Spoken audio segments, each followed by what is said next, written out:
Hello दोस्तों, कैसे हैं आप लोग? ठीक हैं, मज़े में? अच्छा जी, इस वीडियो के अंदर हम डिस्कस करेंगे प्रोसीजर ऑफ अरेस्ट, यानी गिरफ्तार करने का क्या तरीक़ेकार है। सीआरपीसी के अंदर हमें इसका एक तरीक़ेकार बताया गया है कि अगर आपने किसी शख्स को गिरफ्तार करना है तो उसका क्या तरीक़ेकार है। सबसे पहले तो अरेस्ट क्या होता है, गिरफ्तारी क्या होती है, आप सबको पता है कि जब किसी शख्स को सीज़ किया जाता है, उसको अपनी कस्टडी में लिया जाता है, उसकी जो आज़ादी है वो ख़त्म कर दी जाती है, यानी वो अब कहीं जा नहीं सकता, आ नहीं सकता। ठीक है, आपने उसको कहीं किसी एक जगह पे ना जो है ना वो अपनी तहवील में रखा हुआ है, तो हम उसको बोलते हैं कि यार ये बंदा गिरफ्तार हो चुका है। अब हमारे यहाँ दो किस्म के जो जुर्म हैं उनके अंदर गिरफ्तारी होती है, या तो वो जुर्म कोगनिजेबल होता है या नॉन कोगनिजेबल होता है। अब कोगनिजेबल जुर्म तो आपको पता है वो है जो सीरियस होता है, बहुत ही मतलब सख्त किस्म का, यानी कि जिसके अंदर किसी का कत्ल करना, किसी का रैप वगैरह करना या डकैती करना, ये बहुत सख्त किस्म के जराइम है। उसके अंदर पुलिस गिरफ्तार करती है और वो भी बगैर वारंट के, यानी अदालत से वो इजाज़त नहीं लेती। और इसके अलावा जो दूसरा जुर्म है जिसको नॉन कोगनिजेबल बोलते हैं, वो ज़रा सख्त नोयत का नहीं होता, उसकी नेचर इतनी सख्त नहीं होती, मामूली सा हो जाता है। मिसाल के तौर पर किसी को बदनाम करना, ठीक है ना, किसी को मतलब छोटी सी चोट पहुंचाना, ठीक है, किसी या डॉक्यूमेंट्स के साथ हेर फेर करना, मैनिपुलेट करना, दो नंबरी करना, धोखा देना। ठीक है, अब इस जुर्म के अंदर क्या होता है कि पुलिस गिरफ्तार तो करती है लेकिन इजाज़त, अदालत की इजाज़त के बगैर नहीं, यानी उसको अदालत से वारंट लेना पड़ता है, उसके बाद ही वो गिरफ्तार करती है। तो ये हो गया हमारा एक छोटा सा इंट्रोडक्शन, डेफिनेशन अरेस्ट है क्या। अब सीआरपीसी का जो सेक्शन है ना 46 से लेकर 53 तक, बल्कि 53A तक, ये जितने भी सेक्शन है ये हमें अरेस्ट के बारे में बताते हैं। गिरफ्तारी का क्या तरीक़ेकार होता है, उसमें क्या क्या चीज़ें करनी होती, क्या चीज़ें नहीं करनी होती, उसके बारे में हमें बताता है। अब यहाँ पे एक छोटा सा सवाल है कि यार वो गिरफ्तार करता कौन है, किसके पास ये इख्तियार है, पावर है। भाई एक तो पुलिस के पास इख्तियार है, दूसरा मैजिस्ट्रेट यानी अदालत, या इसके अलावा हर वो शख्स जिसको ये इख्तियार दिया गया है। अगर रियासत ने, हुकूमत ने किसी शख्स को इजाज़त दी हुई है, उसको पावर दिया हुआ है कि भाई आप गिरफ्तार कर सकते हैं, तो वो आपको गिरफ्तार कर सकेगा। ठीक है, इसके अलावा जो सीआरपीसी का जो सेक्शन 59 है ना, उसमें तो ये भी लिखा हुआ है कि प्राइवेट पर्सन भी गिरफ्तार कर सकता है, यानी कोई भी बंदा जो पुलिस ऑफिसर नहीं है, जो मजिस्ट्रेट नहीं है, जिसको पुलिस ने कोई इख्तियार नहीं दिया, वो भी शख्स क्या कर सकता है, गिरफ्तार कर सकता है। अगर उसको पता चल जाता है कि यार इस बंदे ने ना ये नॉन बेलेबल जुर्म किया है और कोगनिजेबल यानी बड़ा सख्त किस्म का जुर्म किया है, किसी को कत्ल करके भाग रहा है और आपने इसको पकड़ के पुलिस के हवाले कर दिया, तो यानी आप भी इसको गिरफ्तार कर सकते हैं। लेकिन जब आपने इसको गिरफ्तार किया, पकड़ लिया, तो उसके बाद जितना जल्दी हो सके आप उसको पुलिस के हवाले करना है, डिले नहीं करना। ठीक है जी, और जो भी आपके करीब पुलिस स्टेशन है आपने उसके हवाले कर देना है कि भाई साहब ये वो बंदा है जिसको आप लोग ढूंढ रहे थे, इसने फलां बंदे का कत्ल करके ये भाग रहा था, तो इसको मैंने पकड़ लिया, मैं आपके हवाले कर देता हूं। ठीक है, सो प्राइवेट पर्सन भी गिरफ्तार कर सकता है। और ये कहां पे लिखा हुआ है, ये सेक्शन 59 के अंदर लिखा हुआ है। अच्छा जी, अब हम देखेंगे कि यार ये अरेस्ट करने का पर्पस क्या होता है, इसका मकसद क्या होता है। ये सबसे पहले जो मकसद होता है वो ये होता है कि आपको इन्वेस्टिगेशन करने में आसानी होती है। देखें, एक शख्स है, उसके ऊपर एफआईआर कटी है, उसका नाम एफआईआर में आया है, उसके ऊपर एक इल्ज़ाम है, वो मुल्ज़िम है। अब पुलिस ने यार तफ्तीश करनी है, इन्वेस्टिगेशन करनी है, तो अब पुलिस ने अब उससे कुछ बातचीत करनी है, उससे कुछ चीज़ें पूछी हैं, तो वो क्या करेगी, उसको गिरफ्तार करके अपने पास रखेगी और उससे पूछेगी, उससे इन्वेस्टिगेशन करेगी। और इसके अलावा अगर पुलिस को ये खदशा हो कि यार ये बंदा जिसके ऊपर इल्ज़ाम लगा है ये एविडेंस, सबूतों को खराब करेगा, मिटा देगा, उसको टेम्पर करेगा, ठीक है, उनको मैनिपुलेट करेगा, तो पुलिस क्या करेगी, उसको गिरफ्तार करेगी ताकि वो अपने खिलाफ जो सबूत हैं उनको वो यानी उनके साथ छेड़छाड़ ना करे। इसके अलावा पब्लिक सेफ्टी भी होती है। कुछ ऐसे मुल्ज़िम होते हैं जिनके ऊपर इल्ज़ाम है कि वो यार वो सबको मारता फिर रहा है, जो सामने आता है उसको पत्थर मारता है, जो सामने आता है उसको बंदूक मारता है, तो ऐसे बंदे को भी पुलिस गिरफ्तार करती है ताकि पब्लिक सेफ्टी मेक श्योर की जाए, ताकि मजीद लोगों का नुकसान ना हो और उस पागल को थाने में बंद कर दिया जाए। पागल से मुराद यानी क्रिमिनल। ठीक है, अच्छा जी, इसके अलावा जुडिशल प्रोसेस अगर स्टार्ट करना है, अगर आपने एक शख्स के खिलाफ ट्रायल शुरू करना है या एक बंदे के खिलाफ आपने फर्द जुर्म आयद करना है, तो जनाब वो तभी होगा ना जब वो आपके पास होगा, यानी वो खुद घूमता फिर रहा है और अदालत में उसका मुकदमा चल रहा है। यहाँ लाहौर की अदालत में उसके ऊपर फर्द जुर्म लग रहा है, ट्रायल लग रहा है, जुडिशियल प्रोसेस शुरू हो चुका है और वो जनाब कभी कराची घूम रहा है, कभी पेशावर घूम रहा है, कभी नथिया गली घूम रहा है। ऐसे तो नहीं होगा। सो जुडिशियल प्रोसेस को स्टार्ट करने के लिए भी हम किसी को अरेस्ट करते हैं। और इसके अलावा दूसरा ये है कि इसीलिए भी गिरफ्तार किया जाता है ताकि वो जो क्रिमिनल है वो चीज़ें ना करे, उसको रोका जाए, उसको डिटेरेंट किया जाए ताकि वो जुर्म दोबारा वो ना करे। उसको रोकने के लिए भी ये मज़ीद उसको कि मज़ीद यार ये किसी और को ना नुकसान पहुंचाए, तब भी हम उसको गिरफ्तार करते हैं। सो एक्चुअली गिरफ्तार करने का मकसद और ऑब्जेक्ट ये चीज़ें हैं। अच्छा जी, अब हम देखेंगे सेक्शन 46। यहाँ से अब हमारी असली कहानी शुरू होती है। पहले तो मैंने चीज़ें वैसे आपको बता दी ताकि आपका जो बेसिक कॉन्सेप्ट है वो ज़रा चीज़ आपका क्लियर हो जाए। अच्छा जी, सबसे पहले अब आता है 46 का जो सब क्लॉज 1 है उसके अंदर ये है कि पुलिस अगर जिसको गिरफ्तार करना चाहती है ना, उसको टच करेगी, उसको फिजिकली पकड़ेगी, उसका बाजू पकड़ेगी, ठीक है ना, उसको दोनों तरफ से पकड़ लेगी कि चल भाई हमारे साथ थाने में चल, यानी आपने उसको गिरफ्तार कर दिया। लेकिन यहां पे ये एक चीज देखनी है कि अगर वो शख्स खुद कहता है कि भाई मैं आप लोगों के साथ चलता हूं थाने, आप मुझे गिरफ्तार कर ले, तो फिर आपको टच करने की जरूरत नहीं है, ठीक है ना। फिर ये बैड टच नहीं करना, आपने उसको छोड़ देना, उसको आपने कोई टच नहीं करना, उसको बाजू नहीं पकड़ने उसका, ठीक है ना। बाजू का तो उसका गला नहीं पकड़ना कि चल भाई थाने में चल, हम तुम्हें लेके चलते हैं। आपने फिर कहना अच्छा ठीक है। अगर वो शरीफ बंदा है, खुद चल रहा है आपके साथ, तो आपने उसको फिर टच नहीं करना। वैसे आमतौर पे गिरफ्तारी में पुलिस ऑफिसर ये पाबंद है कि वो आपको फिजिकली पकड़े, आपका बाजू पकड़े, आपको हथकड़ियां लगाए और आपको पकड़ के जाके आपको थाने में बंद कर दे। उसके बाद जो 46 का जो सेक्शन का जो सब क्लास 2 है उसके अंदर ये लिखा हुआ है कि अगर कोई शख्स है वो जनाब रेजिस्ट कर रहा है, हाँ नखरे दिखा रहे हैं, नहीं मैंने नहीं चलना, मैं नहीं चलूंगा, मैंने कुछ नहीं किया, वो उठ नहीं रहा, उस कमरे से निकल नहीं रहा, तो भाईजान फिर आप अपनी ताकत का इस्तेमाल करें, ठीक है। नेसेसरी पावर, ऐसा नहीं है कि बेचारे को जो है ना वो उधर ही जो है ना वो मारना शुरू कर दे और जनाब उसको ऐसे ना जितनी ताकत आपको लगनी चाहिए उसको पकड़ने के लिए उतना पकड़ के उसको ले जाएं। अच्छा, इसके अलावा जो 46 का जो सेक्शन का जो 3 है उसके अंदर ये दर्ज है कि भाई साहब अगर एक ऐसा शख्स जिसके ऊपर ये इल्ज़ाम है कि उसने मर्डर किया है या ऐसा जुर्म किया है जिसकी सज़ा मौत की है या उम्र कैद की है, तो उसमें तो फिर आप भरपूर ताकत का इस्तेमाल कर सकते हैं। और अगर उसकी इस्तेमाल करते हुए अगर उसकी डेथ भी हो जाती है, कॉज भी हो जाती है, तो ठीक है। मतलब अगर मैं दूसरे अल्फाजों में कहूँ कि भाईजान अगर एक बंदे ने ऐसा जुर्म किया है जिसकी सज़ा मौत की सज़ा नहीं है, जिसकी सज़ा उम्र कैद की नहीं है, तो उस शख्स के लिए वो ताकत इस्तेमाल नहीं करनी जिसमें उसकी मौत हो जाए, ठीक है। जितना सीरियस किस्म का नेचर का जुर्म होगा उतनी ही ताकत आपने इस्तेमाल करनी है, ज़्यादा इस्तेमाल नहीं करनी, ठीक है जी। ये होगा इसका सब क्लॉज 3। अब देखते हैं सेक्शन 47। अब ये क्या करता है भाई, आप एक बंदे के पीछे भागे, आपने उसको गिरफ्तार करना है, वो किसी के घर में घुस गया। अब उस घर का जो मालिक है या वो जगह जिसके कंट्रोल में, आपने उसको कहना है कि भाई साहब एक बंदा जो है ना आपके घर में घुसा है, हमें वो आप हमें दे। तो वो बंदा, वो जगह जिसका वो मालिक है, जिसके घर में वो घुसा है, वो बंदा जिसको आपने गिरफ्तार करना है, वो पाबंद है कि आपके साथ कोऑपरेट करे और आपको फैसिलेट करे। आपने उस बंदे को ढूंढना है, सर्च करना है, वो फिर आपके साथ ताउन करेगा। किसके साथ ताउन करेगा? पुलिस वाले के साथ ताउन करेगा कि वो आपके घर में आए, उसके घर में आए, वो तलाशी ले, सर्च करे, ठीक है। सो सेक्शन 47 ये कहता है कि अगर आपने किसी जगह पे सर्च करना है किसी बंदे को गिरफ्तार करने के लिए, तो उस जगह का जो मालिक है वो उसकी ये ड्यूटी है कि वो आपके साथ ताउन करे, आपके साथ कोऑपरेट करे, आपको घर में आने की इजाजत दे। अब सेक्शन 48 कहता है कि इन केस अगर वो आपको इजाजत नहीं देता तो फिर क्या करना है? तो भाई आपने फिर कानूनी तरीके से उसके घर के अंदर घुस जाना है, और अगर आपको जरूरत पड़े तो जनाब आप ताकत का इस्तेमाल कर सकते हैं, खिड़कियां तोड़ के, दरवाजे तोड़ के भी घर के अंदर एंटर होना है।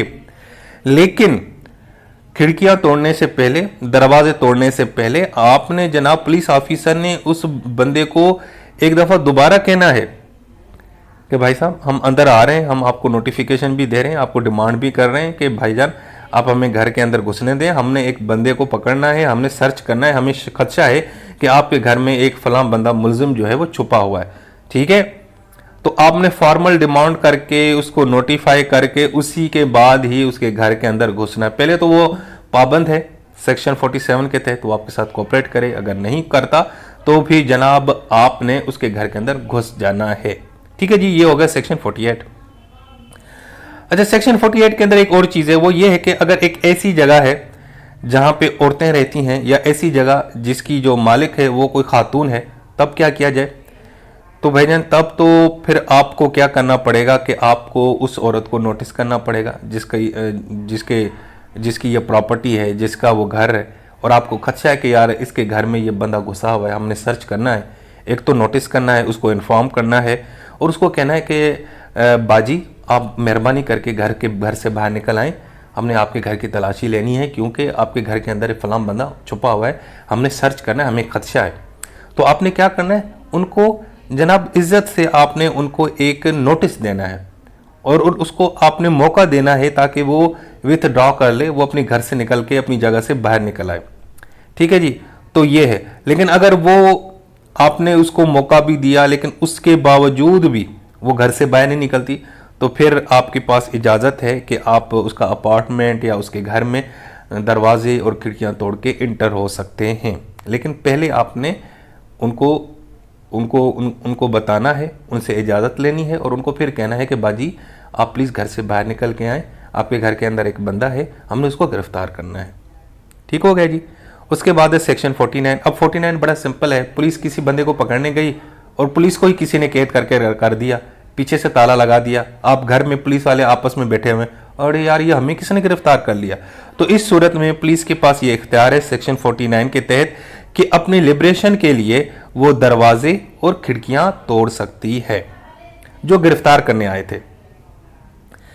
अच्छा जी, सेक्शन 50 ये क्या कहता है कि यार अगर आपने एक बंदे को अरेस्ट कर लिया है तो आपने उसको अपने कब्जे में कर लिया है, फिजिकल जो है ना उसको आपने रिस्ट्रेन करना है, कंट्रोल में रखना है ताकि भाग ना जाए, ठीक है। लेकिन इतनी ही ताकत इस्तेमाल करनी है जितनी आपको खदशा है, जितनी जरूरत है। कहने का मतलब ये है, मतलब एक कमजोर बंदा है उसको आपने गिरफ्तार किया तो उसको हथकड़ियां ही बहुत है, लेकिन अगर आप समझते हैं कि यार नहीं इसको हथकड़ियां नहीं लगानी, ये बड़ा तेज बंदा है, ताकतवर है, ये हथकड़ियां तोड़ के निकल जाएगा, तो फिर आपने उसको रस्सियों के साथ बांधना है, ठीक है। लेकिन अब अगर आगे कमजोर बंदा है तो भाईजान आपने उसको कुछ नहीं करना, बस हथकड़ियां पकड़ ली। ये ना हो कि उसको नूरी रत और मोला जट की तरह पाँव में भी रस्सियां बांध ली, बाजुओं में, गले में भी रस्सी डाल दी, ऐसा नहीं करना। नो अननेसेसरी रिस्ट्रेंट, गैर जरूरी ताकत इस्तेमाल नहीं करनी, गैर जरूरी तौर पे उसको जकड़ना नहीं है, उतना ही जकड़ना है जितनी आपको जरूरत है, यानी आपको मेक श्योर हो जाए कि हाँ अब ये भाग नहीं सकता, तब बस, ठीक है जी। अब आता है सेक्शन 51 ये कहता है कि भाईजान अगर आपने एक बंदे को अरेस्ट कर लिया, गिरफ्तार कर लिया, ओके गुड, मुबारक हो आपको। अब आपने उसका सर्च करना है। जब आप उसको सर्च करेंगे ना, उसकी जितनी भी चीज़ें हैं वो आप अपनी तहवील में लेंगे, माँ सिवा वो चीज़ें जो उसने पहनी हुई हैं, यानी कपड़ों को छोड़ के बाकी सारी चीज़ें अपनी तहवील में ले लेनी है। उसका मोबाइल, उसका वॉलेट, उसकी घड़ी, ये सारी चीज़ें उसका, ठीक है। अब इस यहाँ पे मुझे एक फिल्म है मुन्ना भाई MBBS, उसमें एक सीन आ गया कि संजय दत्त जब एक हॉस्टल में जाता है, उसका रूम मिल जाता है, उसका जो रूममेट है उसको वो कहता है कि यार बात सुन, इस कमरे में जितनी भी सारी चीज़ें हैं वो तुम्हारी हैं सिवाय मेरे अंडरवेयर के, यानी सिवाय मेरे कपड़ों के बाकी सारी चीज़ें तुम्हारी हैं, तू फ्रिज भी इस्तेमाल कर, AC भी इस्तेमाल कर, खाना पीना सब कुछ तू इस्तेमाल कर सकता है, ठीक है। सो यहाँ पे भी पुलिस के पास हर चीज़ वो अपनी कस्टडी में ले सकती है, लेकिन माँ सिवा जो उसने कपड़े पहने हुए, ठीक है। लेकिन यहाँ पे भी कुछ एक सर्कमस्टांसेस हैं। मिसाल के तौर पर एक ऐसे शख्स को आपने पकड़ा है जो नॉन बेलेबल वारंट के ऊपर आपने गिरफ्तार किया, या एक ऐसा शख्स आपने पकड़ा है जो है तो बेलेबल वारंट के ऊपर, लेकिन उसने अभी तक बेल के लिए अप्लाई नहीं किया, या सिक्योरिटी नहीं दी, या श्योरिटी नहीं दी, या एक ऐसा शख्स जिसको प्राइवेट पर्सन ने अरेस्ट किया है, ठीक है, और आप उस शख्स को जनाब लीगली तौर पे बेल नहीं दे सकते। सो ऐसे लोगों को आपने जब पकड़ना है तो उनकी सारी चीज़ें अपनी तहवील में ले ली हैं, अपनी कस्टडी में और बाकी सारे सवाए कपड़ों के। अब हमारे यहाँ ये होता है कि पुलिस प्रैक्टिस में ये होता है, पुलिस सारी चीज़ अपने कब्जे में कर लेती है, कब्जे में नहीं अपनी जेब में डाल देती है, हालांकि उनको अपनी कस्टडी में करना होता है। और जब वो मामला ख़त्म हो जाए, वो बंदा आज़ाद छोड़ना हो, अपने आप उसको रिलीज़ करना है, रिहा करना है, तो वो चीज़ें वापस करनी होती है, लेकिन ये वापस नहीं करते और बाज़ औक़ात वापस करने के लिए पैसे मांगते हैं कि पैसे दो तो फिर हम वापस करेंगे। ठीक हो गया जी, ये होगा सेक्शन 51। 52 ये कहता है कि अगर आपने एक औरत को सर्च करना है तो उसके लिए फिर वो औरत की जो सर्च है ना, वो सिर्फ और सिर्फ औरत ही करेगी, और लेकिन साथ में मेक श्योर करना है उसकी औरत की जो प्राइवेसी है, उस खातून की जो प्राइवेसी है उसको मेंटेन रखना है, उसकी डिग्निटी, उसकी इज्जत और एहतराम को मेक श्योर करना है। ठीक है, हो गया जी। सेक्शन 53 ये कहता है कि अगर आपने जिस बंदे को पकड़ा है और अगर आपको वहाँ से कोई ऑफेंसिव वेपन्स मिले हैं, ख़तरनाक किस्म के वेपन्स मिले हैं, तो वो आपने जाके अदालत में जमा कराने हैं, उनको प्रोड्यूस करना है अदालत के। जब उस बंदे को आपने अदालत में पेश करना है ना, तो साथ में उससे जो आपको ये वेपन्स और हथियार वगैरह मिले तो वो भी वहाँ पे अदालत में जमा करवाने हैं। उसके बाद आता है सेक्शन 53A, बड़ा ही आसान यार। इसमें यह है कि अगर एक ऐसा शख्स जिसको आपने गिरफ्तार किया है और उसके ऊपर इल्ज़ाम है कि उसने किसी का रेप किया है या अननेचुरल ऑफेंस किया है या सेक्सुअल अब्यूज़ किया है, तो ऐसी सूरत में अगर आप समझते हैं तो आपने उसका मेडिकल करवाना है, उसका मेडिकल एग्जामिनेशन करवानी है ताकि आपको एविडेंस मिल जाए। ठीक है, और वो कौन करेगा? वो एक सरकारी डॉक्टर होता है जिसको रजिस्टर्ड मेडिकल प्रैक्टिशनर कहेंगे, सरकारी अस्पताल का, जिसको हुकूमत ने ये इख्तियार दिया है। तो वो क्या करेगा? उस शख्स का मेडिकल करेगा। अब वो जो मेडिकल जो एग्जामिनेशन होगी रिपोर्ट, उसमें क्या क्या चीज़ें लिखेगा?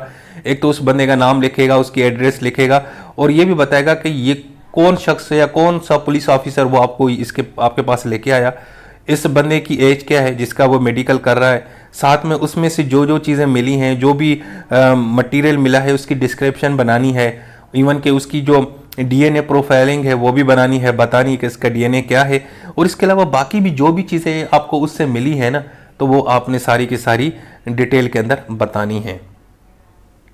उसके बाद आपने जो कंक्लूजन है वो कंक्लूड करना है कि भाई इस रिपोर्ट में कंक्लूजन होती है कि मैं इस नतीजे पे पहुंचा हूं कि हाँ वाकई मेडिकल से साबित होता है कि इस बंदे ने किसी के साथ ज्यादती की है, मेडिकल से साबित होता है कि इस बंदे ने अननेचुरल जो है ना ऑफेंस के यानी कि जुर्म किया है, और मेडिकल से साबित होता है कि जनाब इसने सेक्सुअल अब्यूज़ किया है। ठीक है जी। और दूसरा ये है कि आपने टाइम भी रिकॉर्ड करना, एग्जैक्ट टाइम, किस टाइम पे आपने ये मेडिकल एग्जामिनेशन स्टार्ट की और कब आपने उसको कंप्लीट किया। उसके बाद वो जो रिपोर्ट बना के आपने इन्वेस्टिगेटिंग जो ऑफिसर होगा यानी पुलिस ऑफिसर उसको देना है, वो जाके फिर मजिस्ट्रेट को देगा पब्लिक प्रोसिक्यूटर के जरिए, और वो जाके सेक्शन 173 सीआरपीसी के तहत अदालत में जमा हो जाएगी। ठीक है जी। सो दोस्तों ये हो गया। अब यहां पे हम देखेंगे कि जो जिस शख्स को आपने अरेस्ट किया है, डिटेन किया, यार उसके कुछ राइट्स भी होते हैं, और वो राइट्स कौन देता है? सबसे पहले तो हमारा पाकिस्तान का जो कॉन्स्टिट्यूशन है उसका जो आर्टिकल 10 है ना यार, वो तो ये कहता है कि भाई अगर आपने किसी बंदे को गिरफ्तार किया है तो सबसे पहले तो आपने उसको बताना है कि भाई हमने आपको क्यों गिरफ्तार किया है। फिर जनाब उसको आपने पूरा राइट देना है कि वो अपना वकील करे, ठीक है, ताकि उसको वो अपने दिफा में, अपने डिफेंस में कुछ कहे, उसके पास वो वकील हो। ठीक है जी। सो ये तो आपने उसको राइट देना है। और इसके अलावा सीआरपीसी का जो सेक्शन 61 है और आर्टिकल 10 आर्टिकल जो 10 है और सब क्लास 2 है उसकी, जो कॉन्स्टिट्यूशन का आर्टिकल 10 है, उसमें तो ये लिखा हुआ है जिस बंदे को आपने गिरफ्तार किया तो आपने उसको 24 घंटे के अंदर अंदर आपने ना मजिस्ट्रेट के सामने पेश करना है, उसको अपनी तहवील में नहीं रखना। अगर आपने 24 घंटे से ऊपर रख लिया तो फिर आपके ऊपर उल्टा मुकदमा हो जाएगा। ठीक है, ये गलत काम है। आपने 24 घंटे के अंदर अंदर अपने पास उसको तहवील में रखना है और उसके बाद फिर आपने अदालत में उसको प्रोड्यूस करना है। ठीक है जी, ये भी उसका राइट है। अच्छा जी, इसके अलावा एक और चीज भी है कि हाँ, अगर किसी बंदे को प्रिवेंटिव डिटेंशन का एक लॉ होता है, अगर उसके तहत पकड़ा गया है तो फिर ऊपर वाली जो है ना सेक्शन 61 और आर्टिकल 10 वो अप्लाई नहीं होगा। ठीक है, मिसाल के तौर पे प्रिवेंटिव डिटेंशन का एक कानून है, आर्टिकल अपने कॉन्स्टिट्यूशन में लिखा हुआ है कि आप किसी बंदे को अपनी उसके डिटेंशन में रखते हैं 24 घंटे से भी ऊपर, मतलब कई अरसे तक रखते हैं, लेकिन आपके पास उसके लिए एक रीज़न होता है, आप इजाज़त लेके उसको रखते हैं। किसी दहशतगर्द को आपने नज़रबंद कर लिया 6 महीनों के लिए, 1 साल के लिए, ठीक है ना। सो ऐसी सूरत हाल में जहाँ पे प्रिवेंटिव डिटेंशन का लॉ अप्लाई यानी कानून अप्लाई होगा तो वहां पे फिर आर्टिकल 10 सेक्शन 61 अप्लाई नहीं होगा, ठीक है जी। लेकिन आम हालात में जिसको भी आपने अरेस्ट किया है उसके कुछ हकूक हैं। एक तो उसको बताना है क्यों अरेस्ट किया है, उसको वकील करने की आपने इजाज़त देनी है और उसके बाद फिर आपने उसको 24 घंटे के अंदर मजिस्ट्रेट के सामने पेश करना है। सो दोस्तों, ये थी हमारी वीडियो जनाब अरेस्ट के बारे में कि ये अरेस्ट क्या होता है, इसका क्या तरीक़ेकार है। मैं दोबारा एक दफ़ा ना सिंपली इसको ओवरव्यू कर लेता हूँ। सबसे पहले सेक्शन 46, इसके आप सब क्लॉज 1, 2, 3 हैं। 1 में ये है कि आपने किसी को पकड़ना है तो आपने उसको फिजिकल पकड़ना है, ठीक है जी। अगर वो खुद चल रहा है और कोई कहता है कि मैं खुद चलता हूँ आपके साथ, तो फिर आपने उसको कुछ नहीं करना। उसके अलावा है कि अगर कोई बंदा गिरफ्तारी नहीं दे रहा, रेजिस्ट कर रहा है आपको, मतलब आप पकड़ रहे हैं वो पकड़ नहीं दे रहा, तो फिर आपने उसको ताकत से पकड़ना है, ठीक है जी। इसके अलावा लेकिन हाँ, ख्याल करना है कि लीथल फोर्स का इस्तेमाल नहीं करना। हाँ, अगर ऐसे जुर्म के अंदर उसको आप पकड़ रहे हैं जिसकी मौत की सज़ा है या उम्र कैद की सज़ा है, तो फिर आपने जितना हो सके आपने ना उस ताकत का इस्तेमाल करना है। इवन कि अगर उससे कॉज डेथ भी हो जाती है तो कोई प्रॉब्लम नहीं है।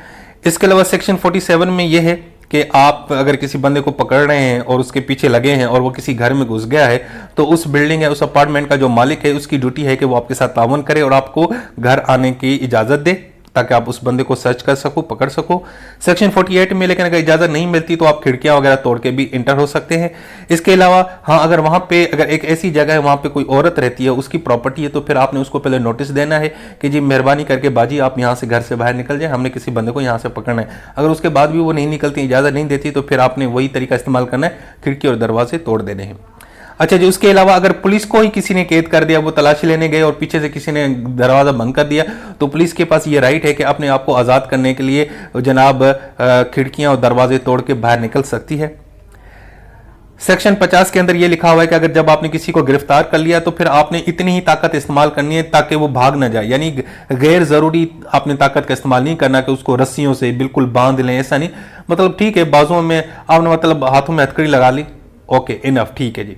अच्छा जी, इसके अलावा अगर आपने जब किसी शख्स को गिरफ्तार करना होता, कर लिया आपने अभी गिरफ्तार, अब आप उसका सर्च कर रहे हैं, तो जनाब जितनी भी चीज़ें हैं वो तहवील में लेनी है, माँ सिवाय वो जो उसने कपड़े पहने हुए हैं, ठीक है जी। इसके अलावा अगर औरत को आपने सर्च करना है तो औरत के लिए फिर आपको एक औरत ही चाहिए, औरत ही सर्च करेगी, ये लेडी पुलिस ऑफिसर ही सर्च करेगी, ठीक है जी। इसके अलावा अगर किसी शख्स से ऑफेंसिव वेपन्स मिलते हैं तो वो भी आपने कलेक्ट करने, सीज करने, अपनी तहवील में ले लेने, और जब आपने उस बंदे को अदालत में पेश करना है तो साथ में वो वेपन्स भी अदालत में प्रोड्यूस करने हैं।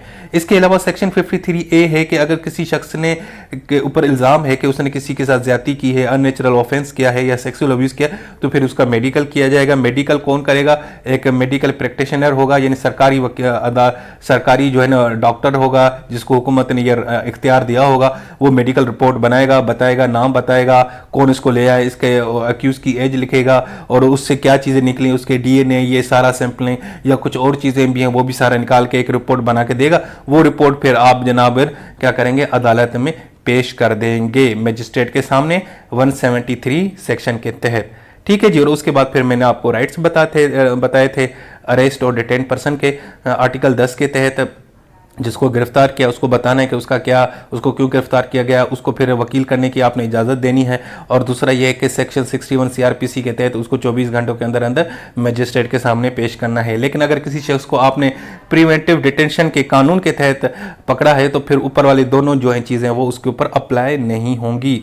सो दोस्तों, ये थी हमारी आज की वीडियो, प्रोसीजर ऑफ अरेस्ट करने का जो है जनरल तरीका क्या है, ये मैंने आपको इस वीडियो के अंदर सारा कुछ बता दिया।